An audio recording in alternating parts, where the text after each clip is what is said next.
Mais uma edição da Arte do Artista.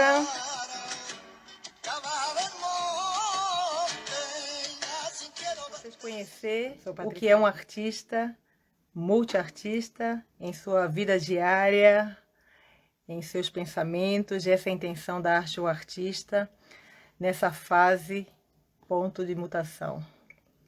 Pois, queridíssimo, te chamo aqui, seu currículo é imenso, também gostaria de fazer uma ênfase, né? Não fiz aqui, mas que o Rafael tem os pais como artistas também, são conhecidos, que é o Afrânio Barroso.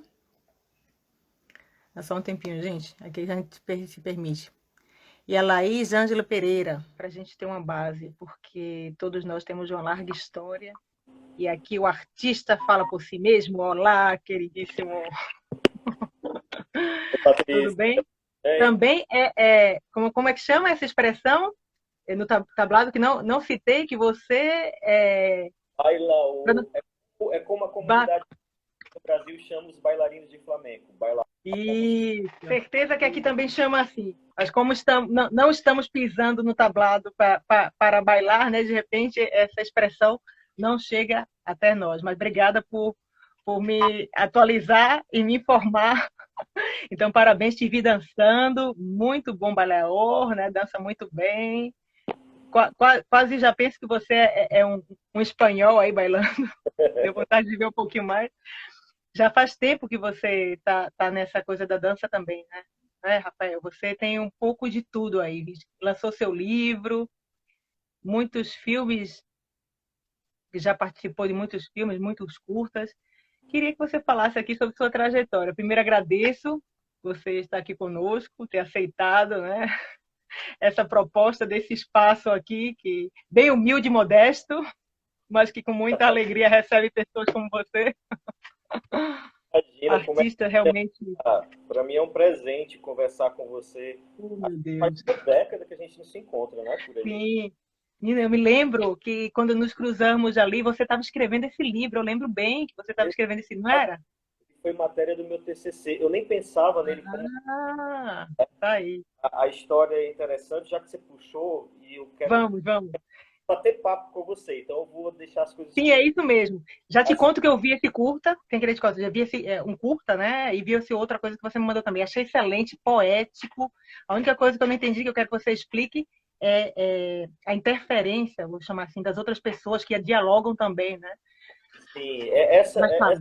ação muito visual que quando eu mostrar o livro aqui, o livro físico aqui, você vai compreender e quem está assistindo também. Primeiramente, boa tarde a todos, meus Boa amigos tarde. aí, pessoal de Sim, São Paulo, Tabaté, aqui do Ceará, outros amigos da Europa, do Rio também que estão aí, Valéria, valeu, tá aqui. Braga, Priscila. e Tiago, Aires, meus amigos lá de Caridade também, muita gente bacana, pessoal que eu conheço, sou amigo dessas famílias já há muito tempo, alguns e que com quem eu já trabalhei, tem filme para estrear aí com o pessoal de Caridade, né? Agora no próximo ano.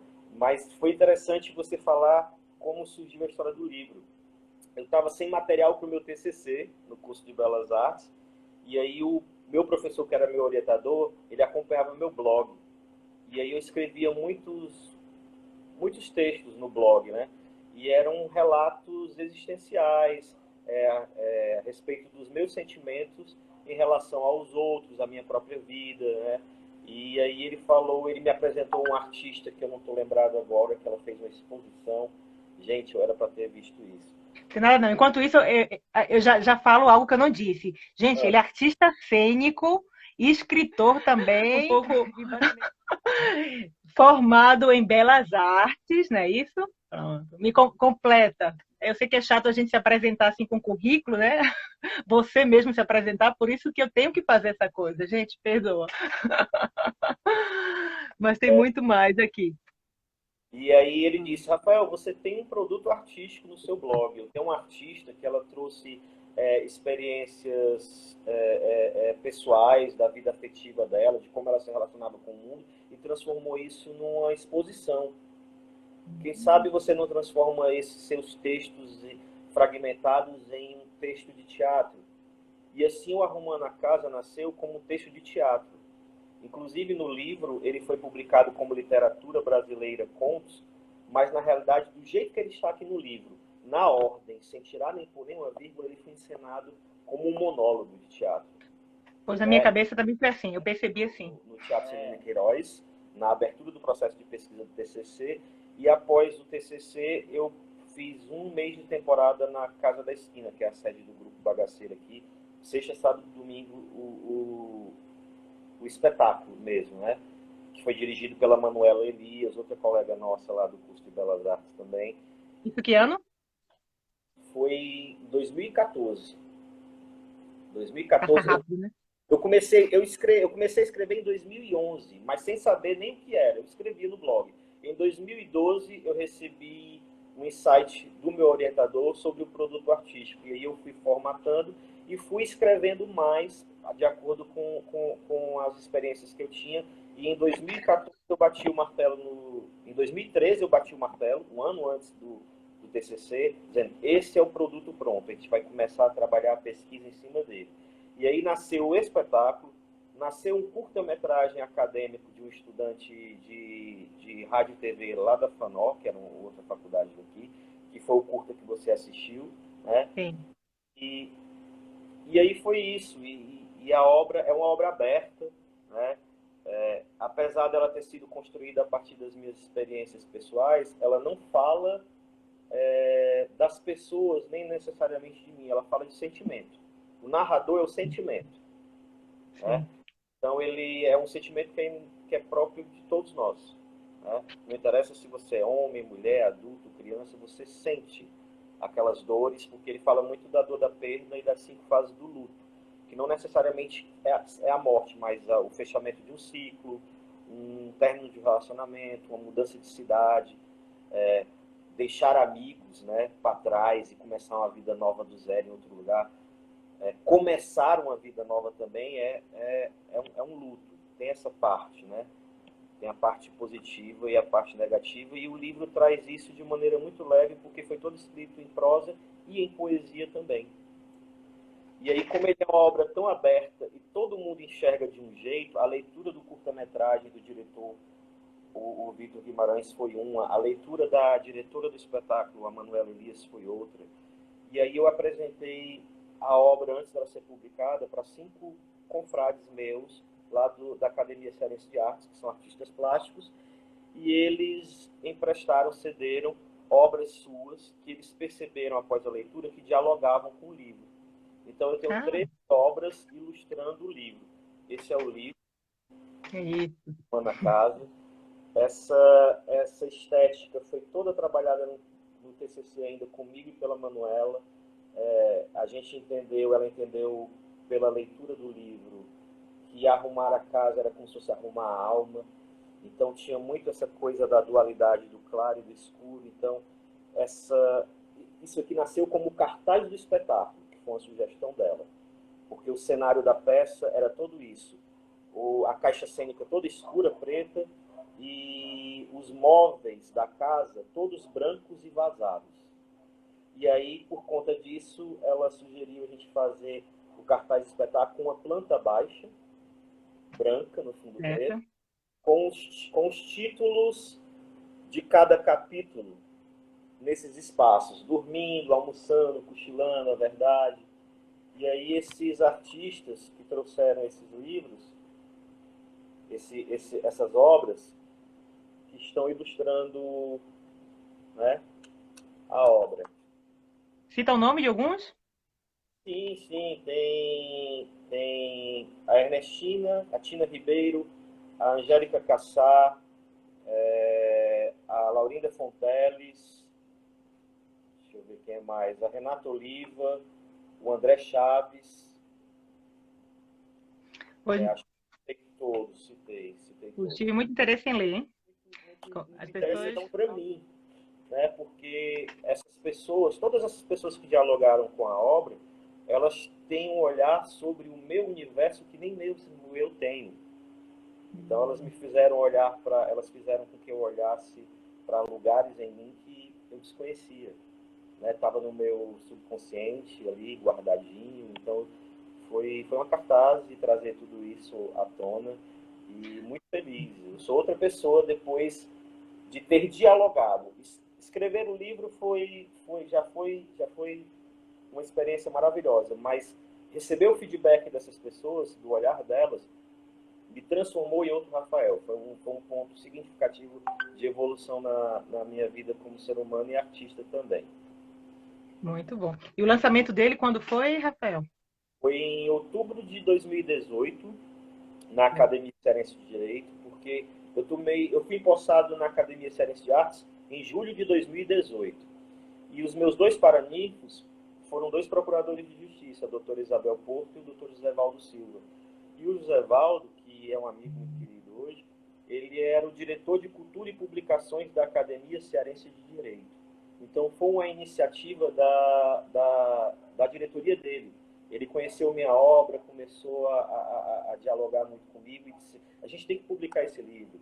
E aí ele foi uma iniciativa da Academia Cearense de Direito, com parceria da Academia Cearense de Arte. Na época, o nosso então presidente Eduardo Oliveira participou da solenidade. A solenidade foi presidida pelo Roberto Victor.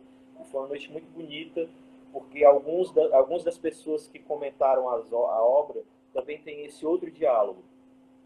Alguns artistas eu convidei para comentar a obra, e esses comentários estão na publicação.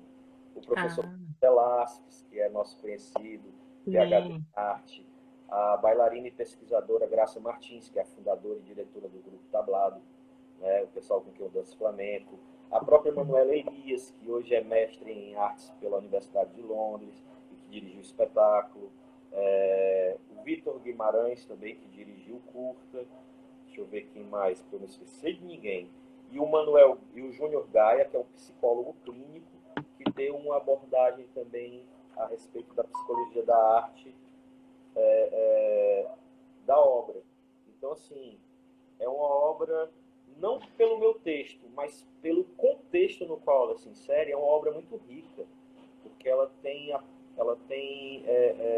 o diálogo de muitas pessoas importantes, né? Que apreciam a arte, que são artistas e que outros que apreciam a arte e que me ajudaram a construir. Eu não fiz sozinho. Quer ler um trecho? O texto eu escrevi sozinho, mas a obra, o livro Arrumando a Casa, ela é coletiva.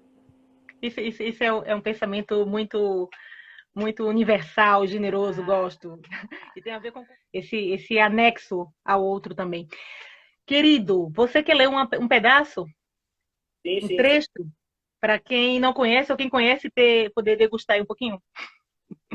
Tem um trecho, um capítulo que eu chamo Na Estrada, que eu escrevi quando eu estava no sertão sudoeste da Bahia, Vitória da Conquista, Rio do Antônio, fazendo um trabalho social lá, e me deu uma saudade que eu não sabia do que era, não era só de casa. E eu escrevi e ele terminou, foi em 2012, e isso entrou no livro. Na estrada, eu percebi que somos pó e que o vento nos leva de um lugar ao outro e nos eleva sobre os horizontes. Percebi humanidade nos olhos de estranhos e cheiros a mim estranhos nesses olhos humanos. Muita divergência em meio ao caos natural. Percebi a mim mesmo sem as minhas raízes e o meu amor. Percebi a dor de não ter dor. Percebi o vazio de não poder exercer o amor que amo. Percebi que o sol é quente em qualquer lugar. Percebi a saudade que nos faz ficar no mesmo lugar, mesmo quando não estamos, e que por isso podemos estar, mesmo não estando, onde queremos. Percebi que a estrada sempre nos leva de volta para o nosso lar, que não necessariamente é a nossa casa. Percebi as verdades nas mentiras, percebi que os armários não eram como eu pensava que fossem. Havia a gaveta. No estilo de uma prosa, mais ou menos. E você, que eu observei nesse curta, que tá sempre essa dualidade, esse trocadilho das palavras também, esse paradoxo, esse jogar. Muito bem, já deu para sentir aí, para quem não conhecia. Agora vamos falar sobre essa questão do teatro, das artes cênicas, porque independente de você ter se formado, vamos dizer, há pouco tempo, você já está nessa carreira há tempo, porque seus pais já te E Colocaram meu pai nesse... faleceu em 2007, Ah, sinto muito. mas ele era cantor, gravou LP de forró aqui no Ceará, Afrânio Ido aí. Barroso. Olha Ele isso, eu não tenho... adoeceu muito rápido depois e faleceu jovem.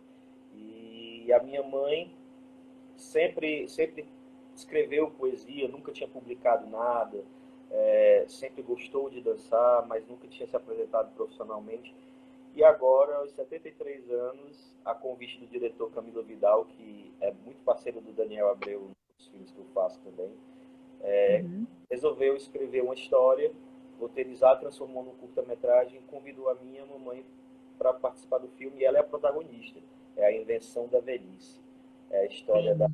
da, da Teresa, que é uma mulher que ela diz que velhice foi uma coisa que inventaram, que isso não existe, que ela tem a idade que ela quiser ter.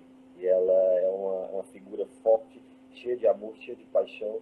E é um filme que já rodou festival aqui no Ceará, no Rio, teve no Light Off de Londres também, concorrendo, né? A gente está tendo um bom feedback do trabalho também. 5 anos Olha. e eu comecei aos 15. Meu primeiro espetáculo foi um teatro no supermercado. O grupo da escola foi contratado para fazer A Bruxinha que Era Boa, da Maria Clara Machado, no antigo jumbo da Bezerra de Menezes, que hoje nem é mais Pão de Açúcar, é um outro supermercado lá. Sim, no meu tempo isso aí Eu era também. um bruxo, eu carregava, eu entrava segurando a capa do bruxo-chefe, né? Então foi, Marca, né? A primeira vez sempre marca, né? foi. Depois daí eu não parei, fiz muito teatro, fiz teatro de rua também, mas aí aquele profissional que deu uma repercussão foi quando eu fiz o musical O Evita no Rio de Janeiro e o Al Capone. Ambos foram dirigidos pelo Paulo Afonso de Lima, que ele faleceu há alguns anos agora atrás. E que até matéria no jornal aqui, no Jornal Povo, na coluna No Olhar, saiu sobre as montagens. E aí virou uma coisa mais profissional. Eu saí um pouco da bolha dos meus conhecidos e passei um pouco a ser mais conhecido fora. E aí são Qual 30 foi anos. o ano? Isso, o Evita foi 2004, o Al Capone Uhum. foi 2005. Eu entrei pela, né? Onde eu estou? Jovem, se encontrou pela Sim. qual Não depois. assisti, que pena. Ia amar assistir. Tá aí na internet para verem, não? Não, pior que não. Na época o Facebook estava começando, ninguém se ligava. Sim, sim, sim, sim, Eu sim, tenho o sim. DVD do espetáculo, mas nem nos Sim, DVDs sim. atuais leem mais. Eu só leio no computador. Eu amo teatro e pessoalmente é sempre Quero muito pessoalmente, voltar a né? circular Mas com de a uma Ruma na forma. casa, mas quem sabe não, provavelmente não sendo eu mais o ator. E talvez nem seja mais um monólogo. Ela é uma obra aberta, então eu posso colocar uma pessoa, posso colocar várias. Eu Não, posso existe várias possibilidades, é. fazer cada bloco, entendeu? Porque ele é intenso. Ele é intenso. A obra em si já é intensa. Cada palavra tem um significado, como você mesmo disse, né? E tem outros lançamentos por vir também. E Me conta aí. agora lá no meu canal no YouTube, quem quiser encontrar, é só digitar o meu nome, Rafael, com dois Fs, Barroso.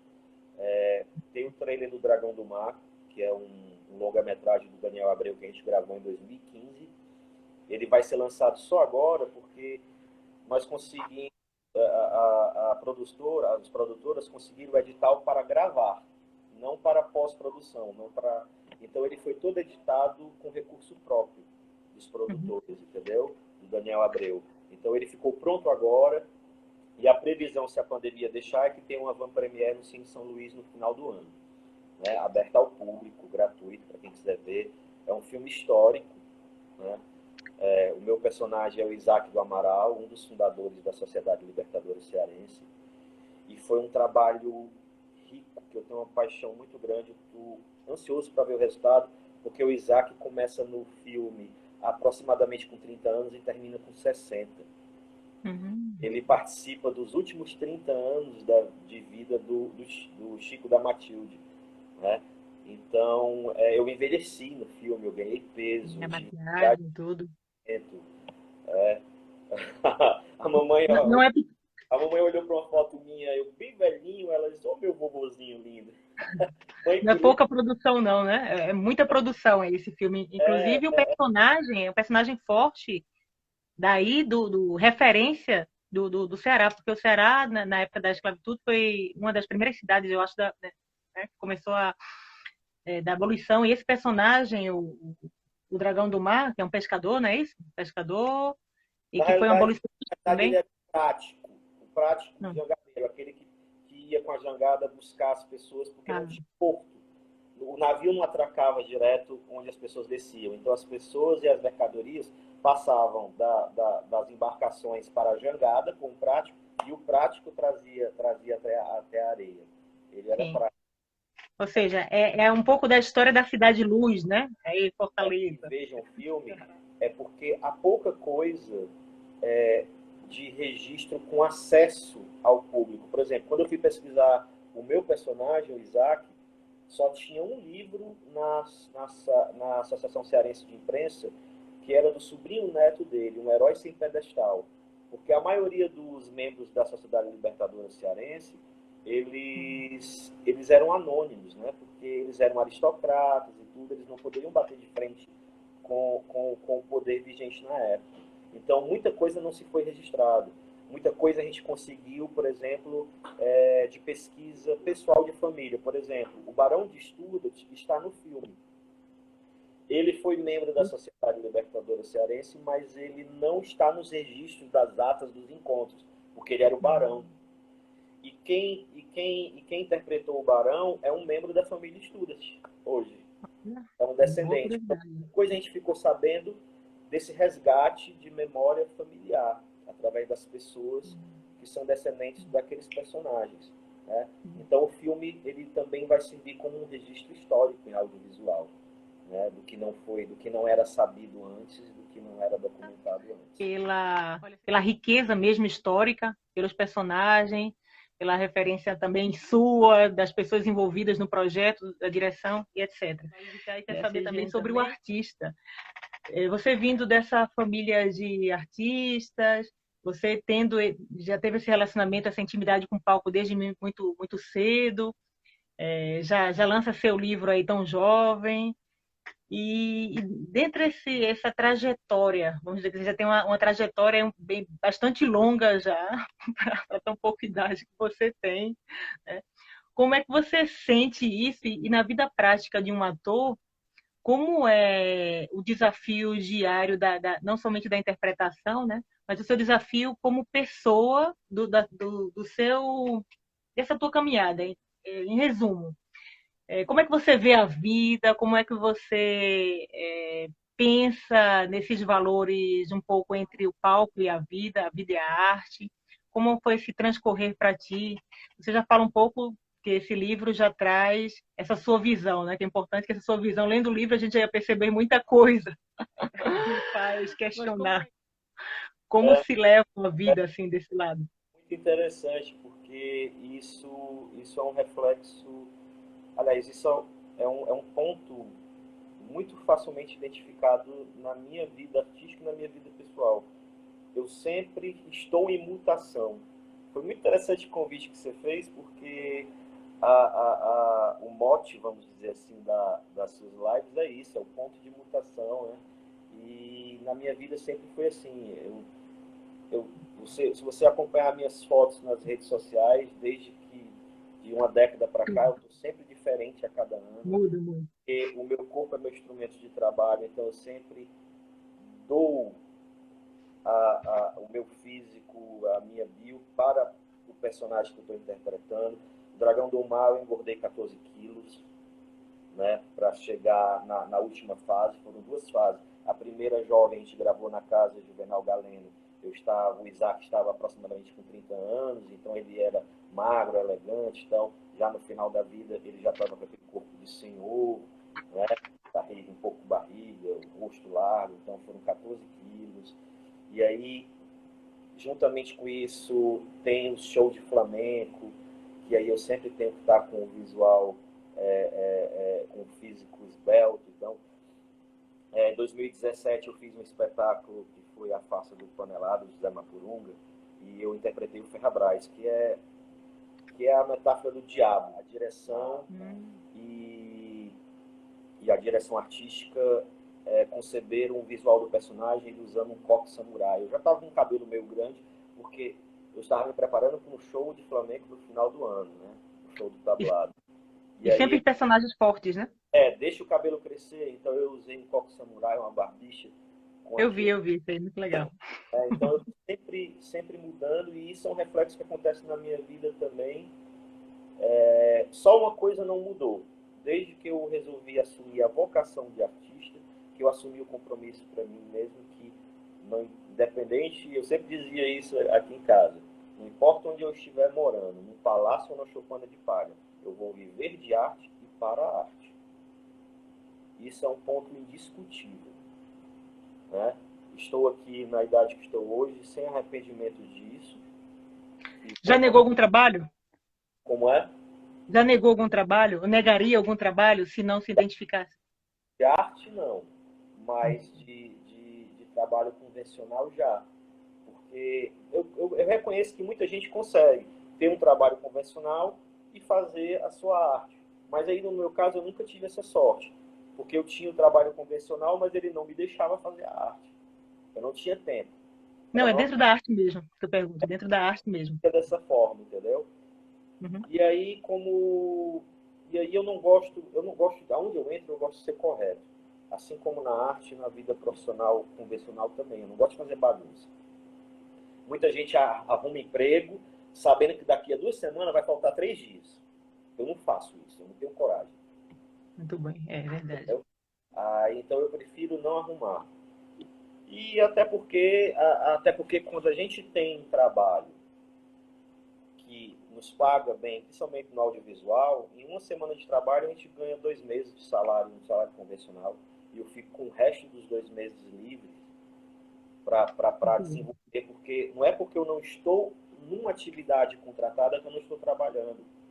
Eu escrevi esse livro, foi um período de 2 anos desenvolvendo, né, até formatar e bater o martelo e dizer que estava pronto, e eu virava madrugada aqui, perdia sono, né? Aliás, o título do livro saiu por causa dessa brincadeira, porque era 4 horas da manhã, passavam na porta do meu quarto, e minha mãe dizia assim: o que é que tu tá fazendo uma hora dessa acordada? Eu estou arrumando a casa. Eu falava brincando, estou arrumando a casa. E estou arrumando a casa, e eu estava sem o título. Quando eu terminei a obra, eu disse: eu faço onde? Arrumando a casa.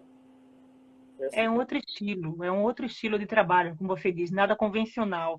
E eu acho que você citou também o convencional porque você também tem uma formação em gestão. Né? Isso poderia chamar o trabalho tradicional, você trabalhar nessa área mais administrativa. Na verdade, isso tudo adiciona à sua arte, não é isso? na realidade, o MBA em gestão empresarial foi porque quando eu voltei do Rio de Janeiro para cá, lá eu trabalhava direto. Lá, apesar das dificuldades que hoje devem estar maiores, mas na época já tinham, lá já existe um profissionalismo maior, já existia na época um profissionalismo maior. As pessoas não chegavam batendo na porta: olha, eu tenho uma peça aqui, é tão legal, vamos patrocinar. Não, se fazia um projeto, se fazia captação de recursos, tudo. E quando eu voltei para o Ceará, pouquíssimas pessoas sabiam fazer isso e elas não estavam disponíveis para todo mundo.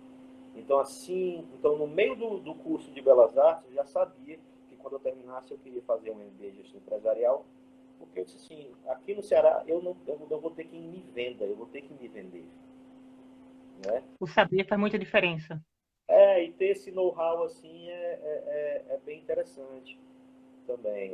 E, por exemplo, eu foi em 2010, estavam prestes a abrir um teatro novo no shopping aqui, eu fui cotado para ser diretor do teatro, por conta do MBA, entendeu? Aliás, não foi 2010 não, mentira, 2014 ou foi 2015? Foi 2014. A CGN falando aqui, que isso é que é ser contemporâneo. Isso é... Aqui, a Karina, lembrando que seu pai também foi artista plástico. O papai pintava, dançava, se apresentava. Antes de gravar o LP, ele se apresentava nos programas de calouros aqui da cidade, criatividade online com a Karine Sbruzzi, que é uma amiga nossa em comum, né? Uma irmã. e a gente se encontra toda segunda-feira. Então, as cenas de improviso e de técnica de improviso que eu faço com a Valéria, eu quase não consigo fazer porque sai muito engraçado. Ela é uma pessoa muito divertida.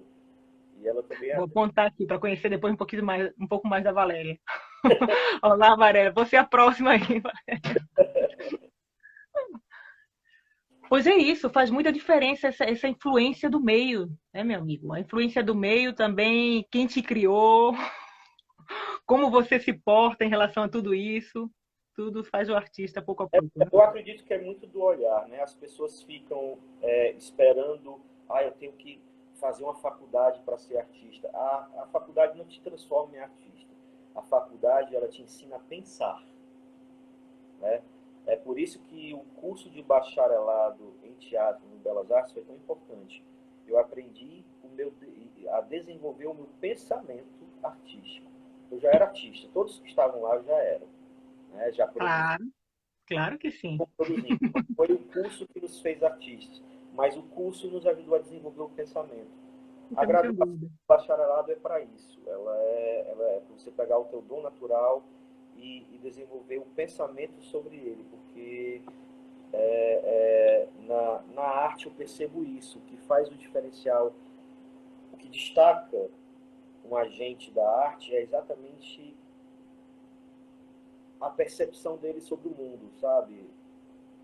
Pegar a minha mãe atravessando às 4 da manhã na porta, o que é que tá fazendo acordado? Eu tô arrumando a casa, de repente isso virar o título de um livro, que vira filme. Isso é arte, isso é pensamento artístico.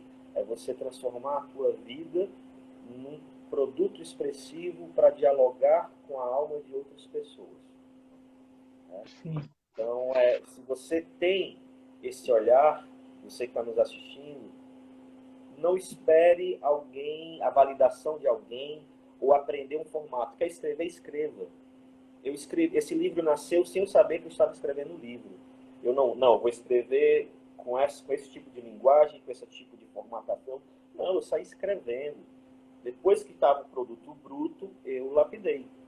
Então faça isso se você quer escrever, se você quer pintar, se você quer dançar. Dançar é o mais fácil, você não precisa de nada, é só o teu corpo, você não precisa nem de música. Você cantarola na sua cabeça e sai dançando, entendeu? Comece de algum lugar, né? Tem que começar por você. Muito bem, é isso mesmo. Cantar também? Cantar também, Rafael? Cantar é uma coisa engraçada. O canto ele é algo tão profundo na alma de uma pessoa, ele desnuda tanto alguém, que até hoje as pessoas me chamam de cantor, mas eu não me considero cantor, eu sou um artista que canta.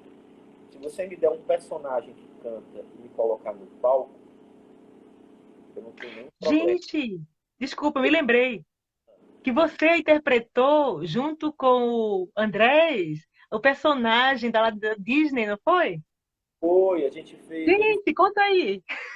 o primeiro espetáculo Canta comercial. muito, que é isso?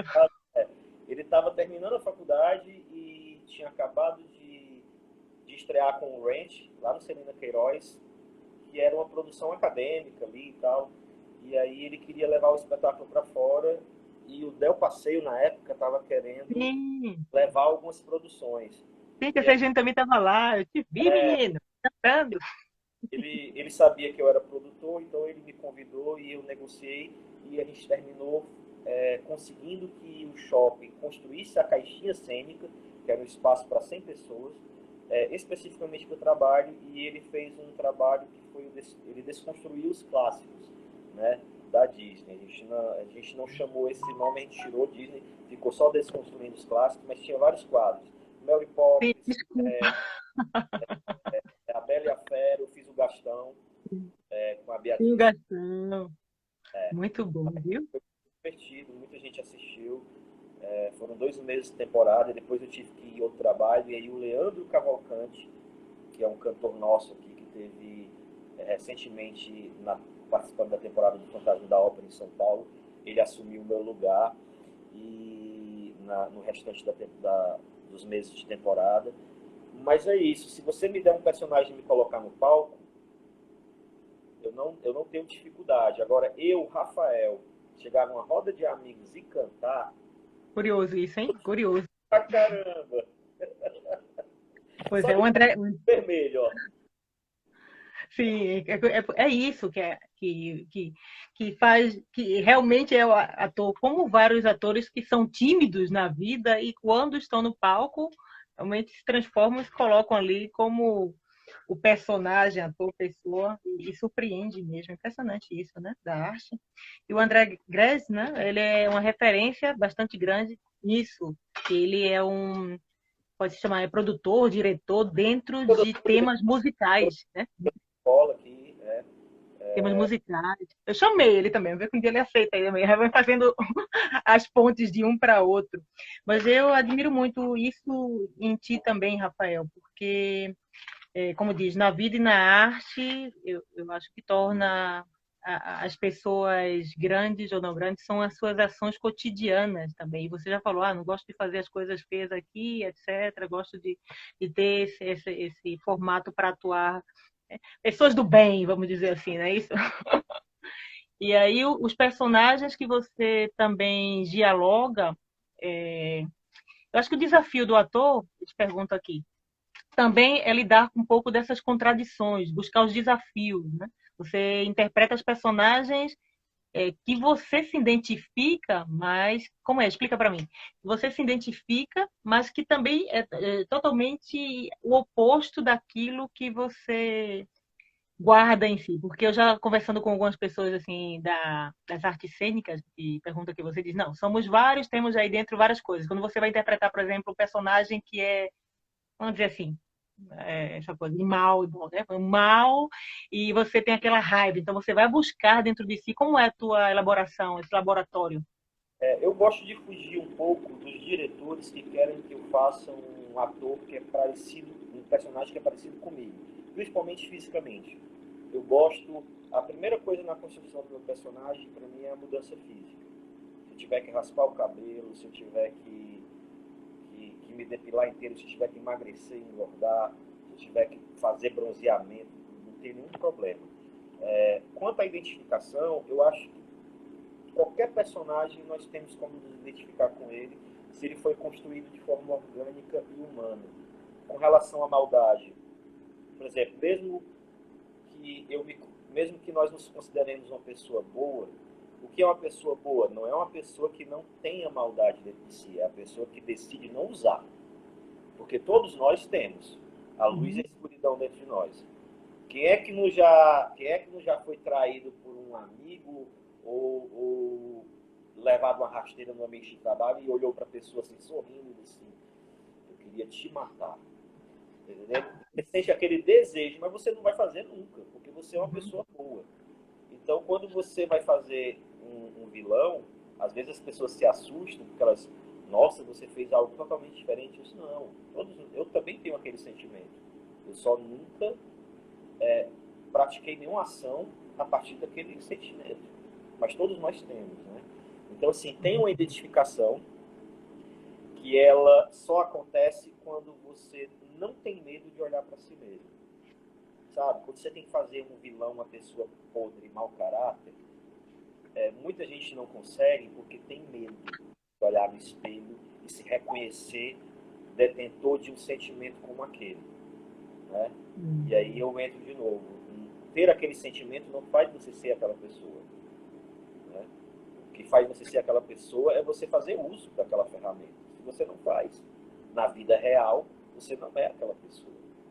Então tem muito da vaidade. Não, eu não sou a pessoa que não sabe separar personagem e vida real. Diz, não, eu não sou aquilo, eu não vou fazer aquilo.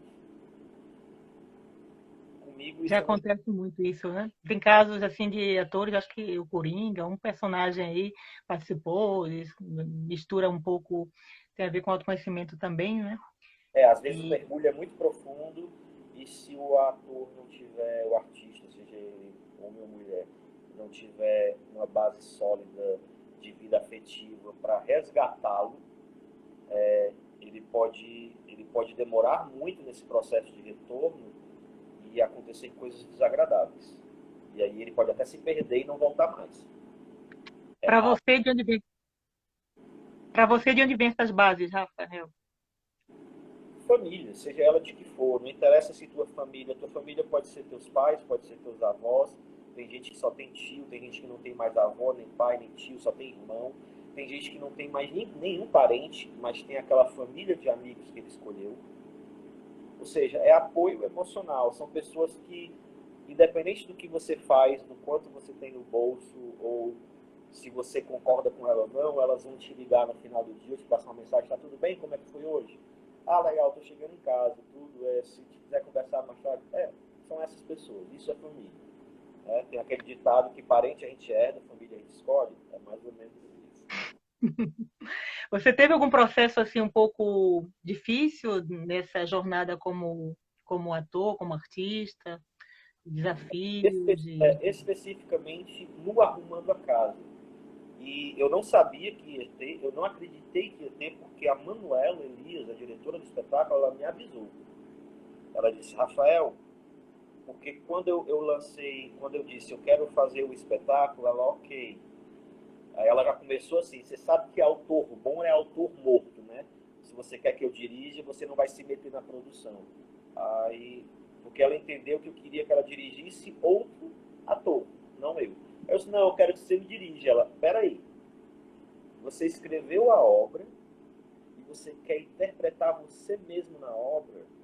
Aí foi um processo para eu entender com ela que o personagem não era eu, e sim o sentimento. Ele é o narrador da história.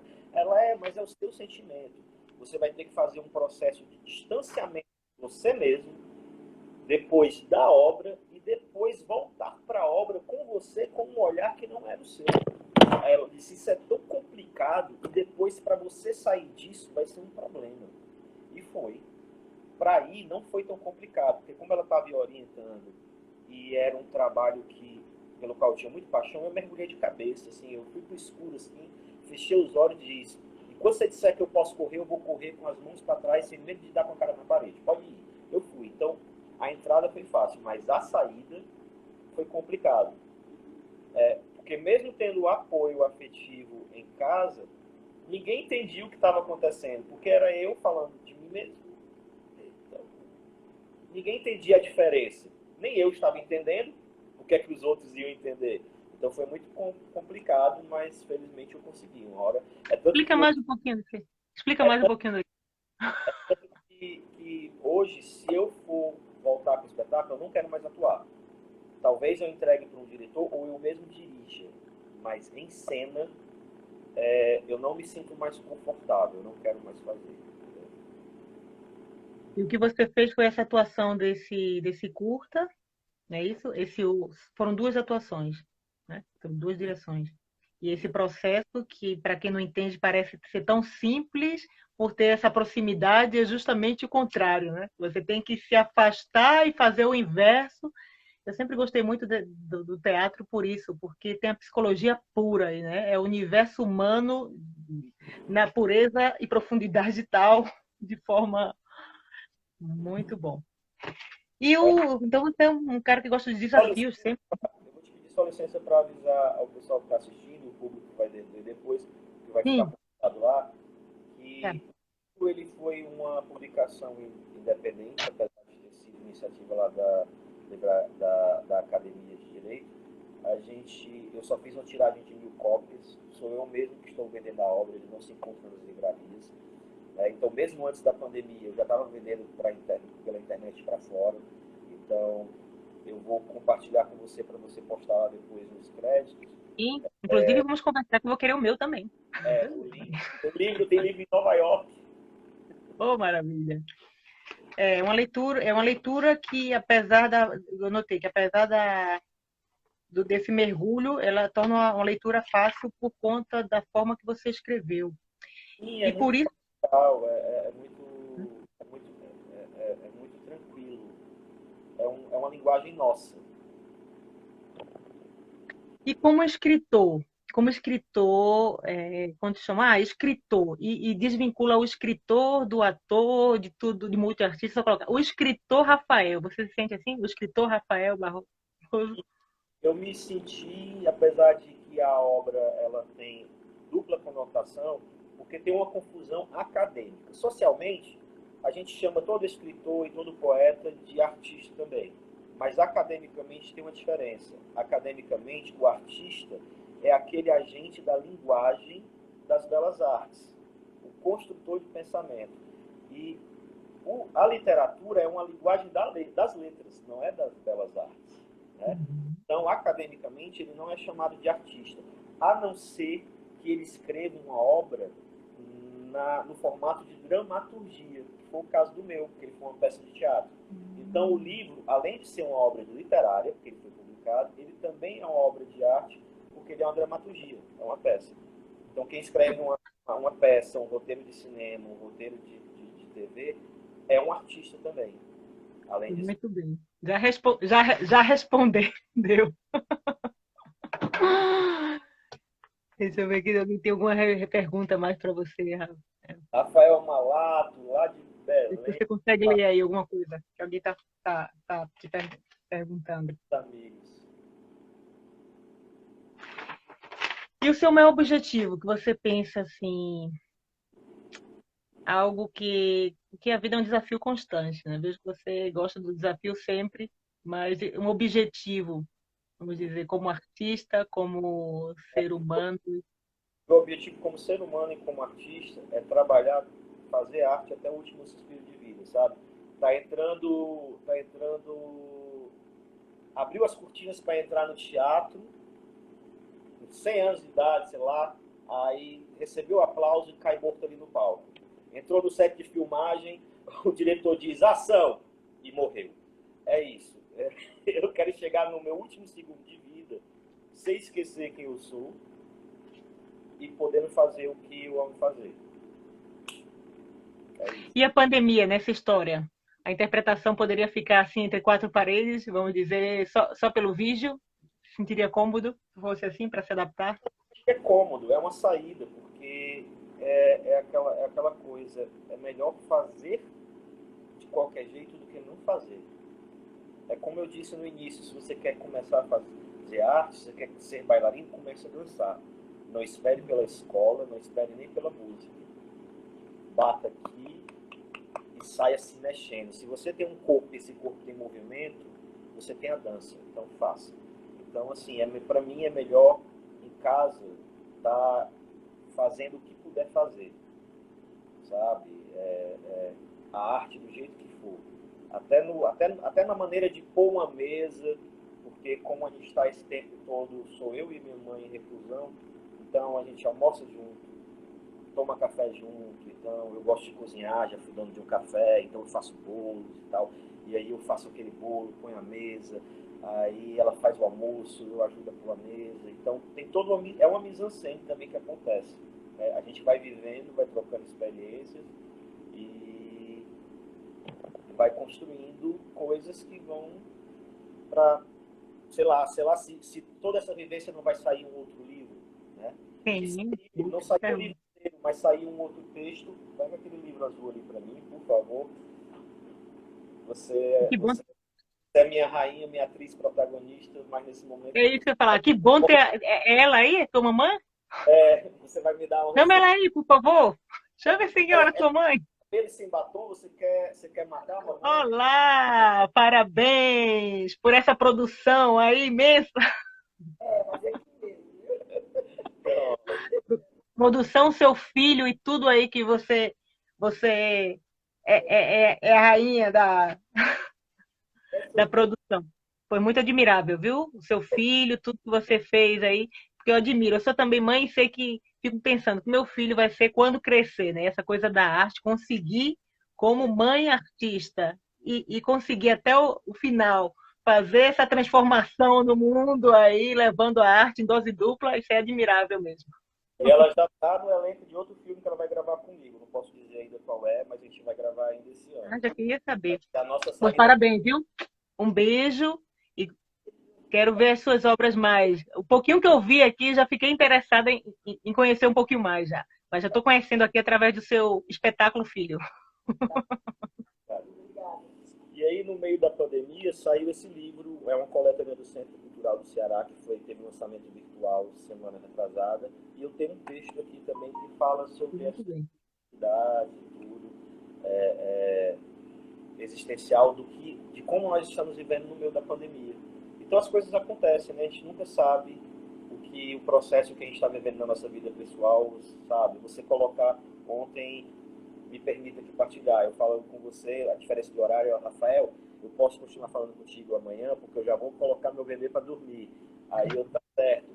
Você nunca sabe o que essa experiência afetiva de colocar de ninar uma criança para dormir pode virar um produto artístico depois, se você sentir necessidade de expressar os seus sentimentos a respeito daquela tua vivência, né?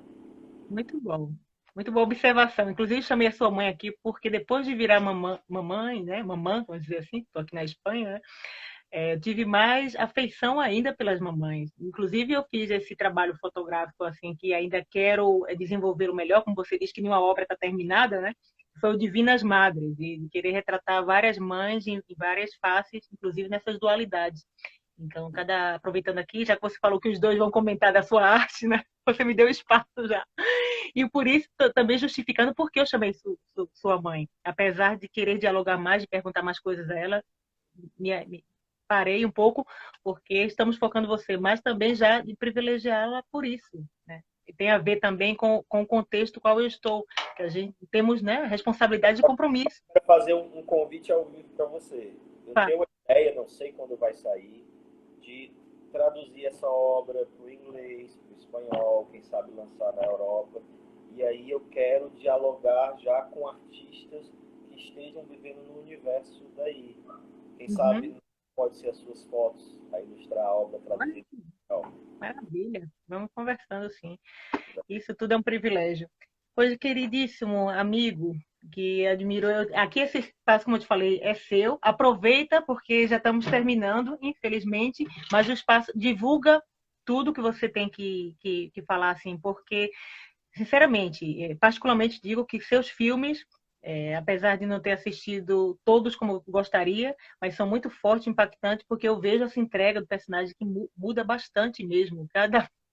Cada filme que você faz. E esse Dragão do Mar me interessou bastante. Vai ter esse lançamento, fala aí para as pessoas, quem se interessa assistir outra vez, né? E dá esse apanhado geral Nas minhas e dá o redes recado que sociais, você o quer. Rafael com 2 Fs Barroso.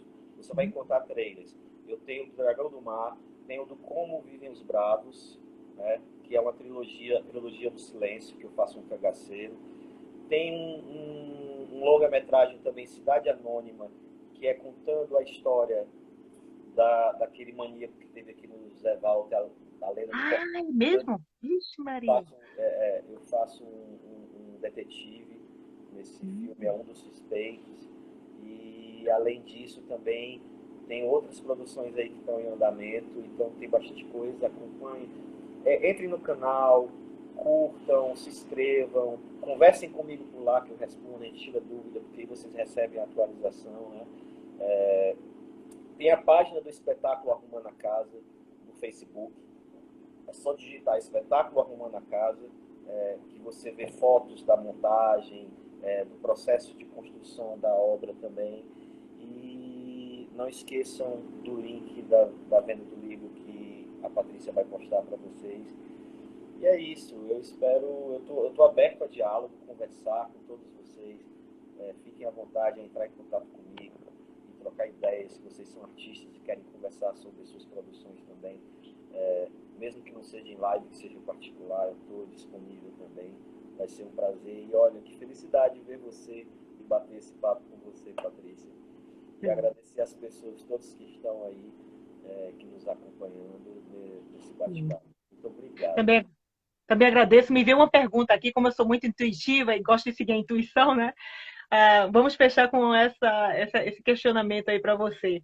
Qual seria, para o Rafael, a maior mudança que esse mundo precisa, Rafa? A mudança que esse mundo precisa, Patrícia, é parar de falar eu te amo e amar, de verdade.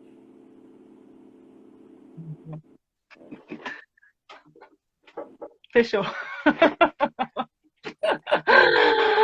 Obrigada. Nos vemos de sucesso em toda essa tua trajetória aí que as pessoas precisam conhecer e que muita força aí e luz para esse caminho ser atingido, o coração, que atinge o coração de muita gente. Obrigadão.